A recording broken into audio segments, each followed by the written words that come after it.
Hello दोस्तों, स्वागत है आपका एक और नई वीडियो में। तो आज की इस वीडियो में हम भौतिकी के महत्वपूर्ण प्रश्नों को देखेंगे जो कि हमारी बोर्ड परीक्षा 12वीं के लिए बहुत ज़्यादा इम्पोर्टेंट है। तो आज का हमारा पहला प्रश्न है, विद्युत द्विध्रुव आघूर्ण क्या है, इसका SI मात्रक लिखें। देखिए इसका आंसर आप देखते हैं। कहा है किसी विद्युत द्विध्रुव के एक आवेश और दोनों आवेशों के बीच की दूरी के गुणनफल को विद्युत द्विध्रुव आघूर्ण कहते हैं। एक आवेश और उनके बीच की दूरी के गुणनफल को क्या कहते हैं? विद्युत द्विध्रुव कहते हैं। विद्युत द्विध्रुव का जो SI मात्रक होता है वो होता है कूलाम मीटर। कूलाम मतलब एक आवेश और उनके बीच की दूरी मतलब कि मीटर। इसे P मतलब कि वो से P से दर्शाया जाता है। अगला प्रश्न हम देखते हैं, विद्युत फ्लक्स क्या है, इसका SI मात्रक एवं विमा लिखें। चलिए इसका आंसर देखते हैं।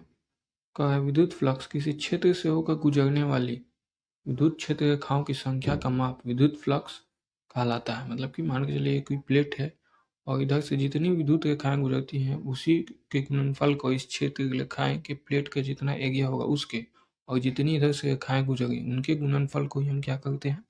विद्युत फ्लक्स कहते हैं।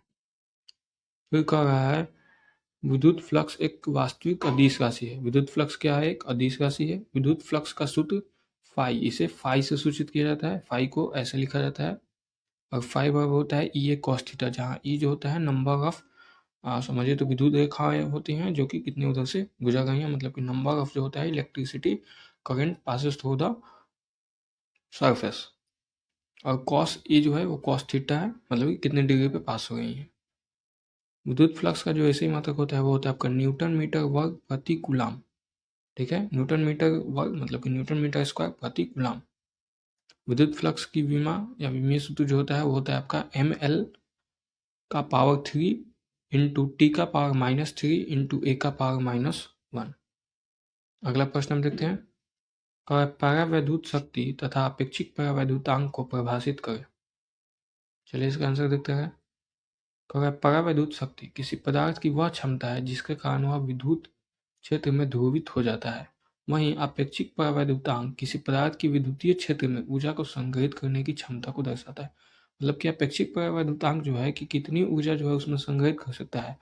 वहीं परावैद्युत शक्ति जो है कि वो विद्युत क्षेत्र में ध्रुवित हो रहा है कि नहीं उसकी को उस शक्ति को बताता है।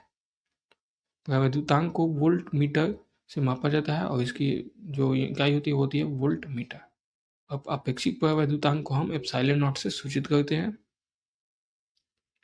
अगला प्रश्न हम देखते हैं, आवेश के आयतन घनत्व को परिभाषित करें एवं इसका SI मात्रक लिखें। चलिए इसका आंसर देखते हैं। प्रति इकाई आयतन में आवेश की मात्रा को आवेश का इकाई घनत्व कहते हैं। इसका SI मात्रक जो होता है वो होता है आपका प्रति घन मीटर, मतलब कि कूलाम प्रति मीटर क्यूब।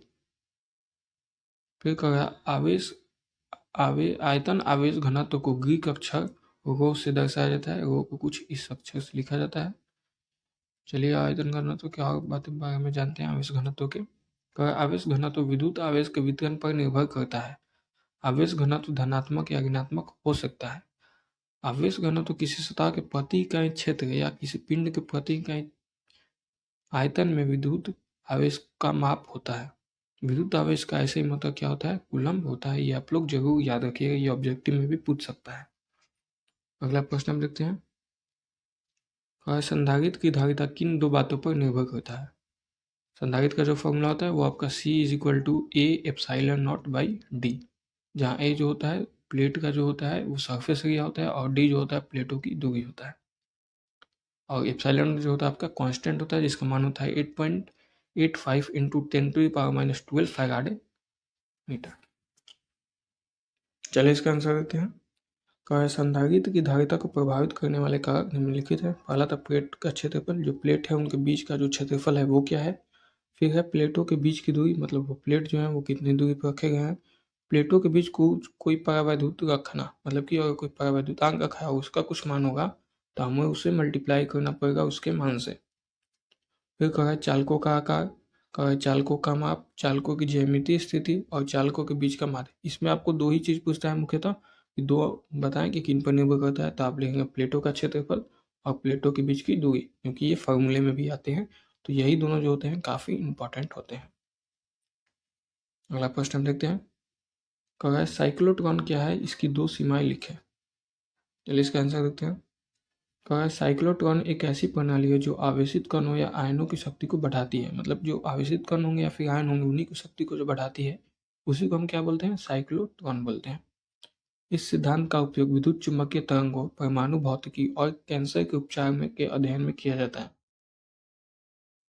फिर कह रहा है साइक्लोट्रॉन इलेक्ट्रॉन जैसे छोटे द्रव्यमान वाले कणों को गति नहीं दे सकता। मतलब साइक्लोट्रॉन जो है इलेक्ट्रॉन जैसे छोटे जो द्रव्यमान के, इनका द्रव्यमान जो है बहुत कम होता है, उनकी गति नहीं दे सकता। फिर कह रहा है साइक्लोट्रॉन उन कणों को त्वरित नहीं कर सकता जिनमें कोई आवेश नहीं होता, क्योंकि हमने इसके डिफिनीशन में ही देखा है ऐसे आवेश को प्रभावित करेगा जो आवेशित कण या फिर आयन होंगे। अगला प्रश्न अब देखते हैं। कह रहा है विद्युत अनुनाद को समझाएं।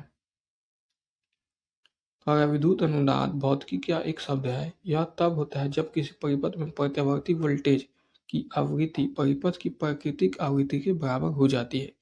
इस स्थिति में परिपथ की प्रतिबाधा कम हो जाती है और धारा का अधिकतम हो जाता है। मतलब रेजिस्टेंस जो होता है वो काफ़ी कम हो जाता है अनुनाद की स्थिति में, और जो धारा होती है वो बढ़ जाती है। अगला प्रश्न हम देखते हैं। कह रहा है विद्युत शक्ति क्या है।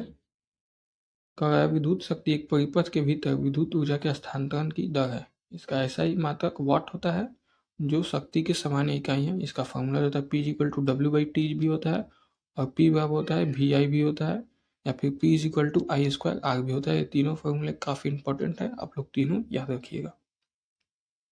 अगला प्रश्न हम देखते हैं।